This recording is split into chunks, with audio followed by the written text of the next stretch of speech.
It has been a while since we have sat down with a cup of tea on a wet Saturday morning and had a right good chat about industry nonsense. And there's been a load to talk about. Like, have you seen this whole Wiggle chain reaction cycle thing? And don't worry, I am not going to labour the point. Look at it. Just type this into Google. Every single media outlet has been covering it. It's all doom and gloom and everything's going to collapse and fall apart. And I've also seen loads of people in like industry forums celebrating it. That seems a bit uncomfortable to me because an awful lot of people's livelihoods at risk here, and they're going to be quite scared about their jobs and futures, etc. And that's not cool. A whole load of old hands have seen this happen before. Pro Bike Kit, Evans, and more large. There's been tons. It's just another thing.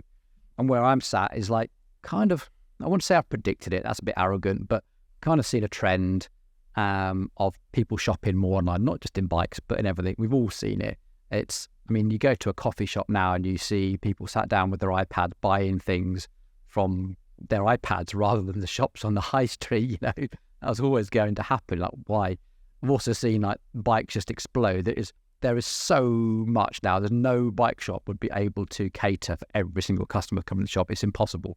Like, can you imagine how big the bike shop would have to be if you had to sell like every single size of chainring? And just bonkers.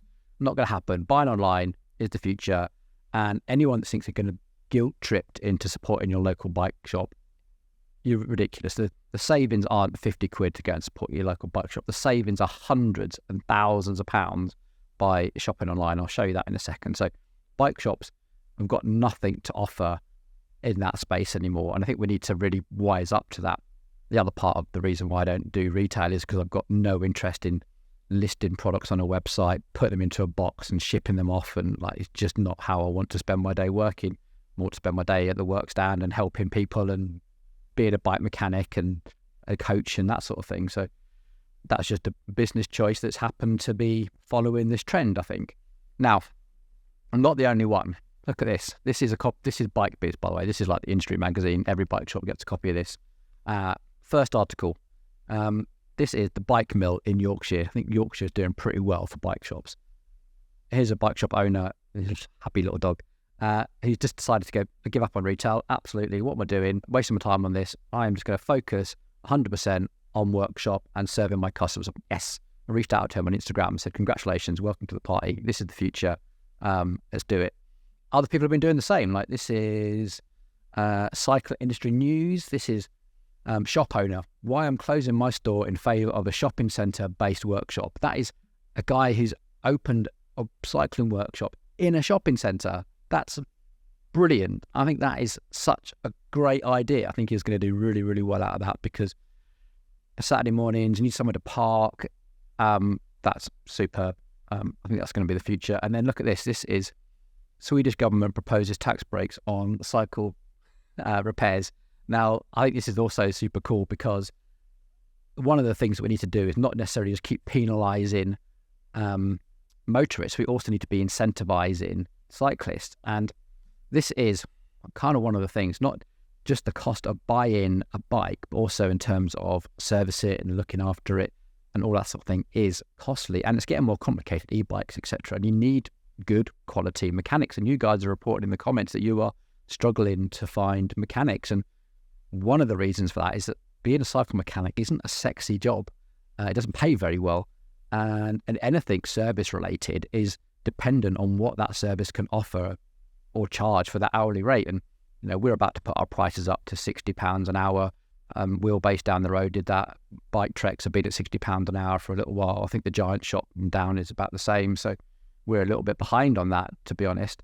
But, the VAT of that is a tenner.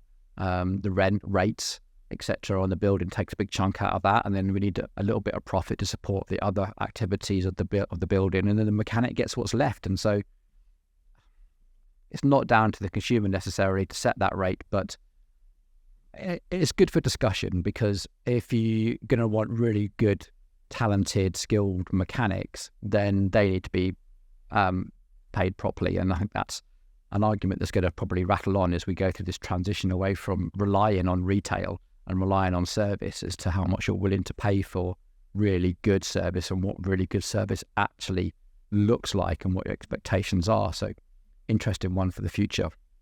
Here's another thing that I think is absolutely outrageous.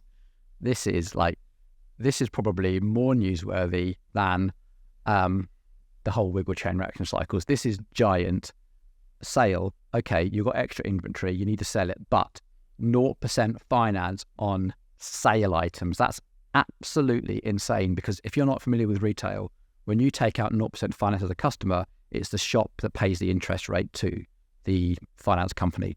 Same as if you're doing Cycle Scheme, the shop pays a commission to Cycle Scheme for doing that.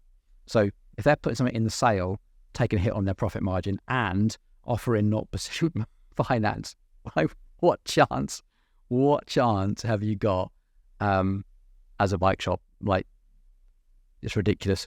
Canyon are the same. The price has been offered are saving thousands and thousands of pounds now. So because bikes are so expensive, and that's probably more of a newsworthy story than Wiggle chain reaction cycles suffering. But the other thing that's in my mind is, in this magazine, is the awards. It's that awards time of year. And so they've got like a list of finalists in the awards. I won't go through all of this, but Bike Brand of the Year. Turn Cycle. Actually, that's a very interesting one, because they've done quite well to survive what's been going on. Envy. They've literally got 2 bike models and they're somehow listed as Bike Brand of the Year. What? GT? Honestly, really? Yeti, I've got one. Nothing against Yeti, apart from they're definitely not the quality that they think they are. Probably should not be on that list. Scott, I can't say that Scott have done anything significant this year to warrant being Bike Brand of the Year. And Rally, really? And then the other part of this is Independent Bike Dealer of the Year. And you'll never see us on this list because we don't sell bikes and stuff. So, but Independent Bike Dealer of the Year. And the nominations are BikeTrex. Now, BikeTrex is just up the road from us. They're owned by a petrol forecourt company. Wouldn't necessarily put them in the bracket of Independent Bike Dealer. Don Valley Cycles. Fantastic little shop, a giant shop. Also do loads and loads of work with Yorkshire cycling. I think they're a big part of bringing the Tour de France to Yorkshire a few years ago.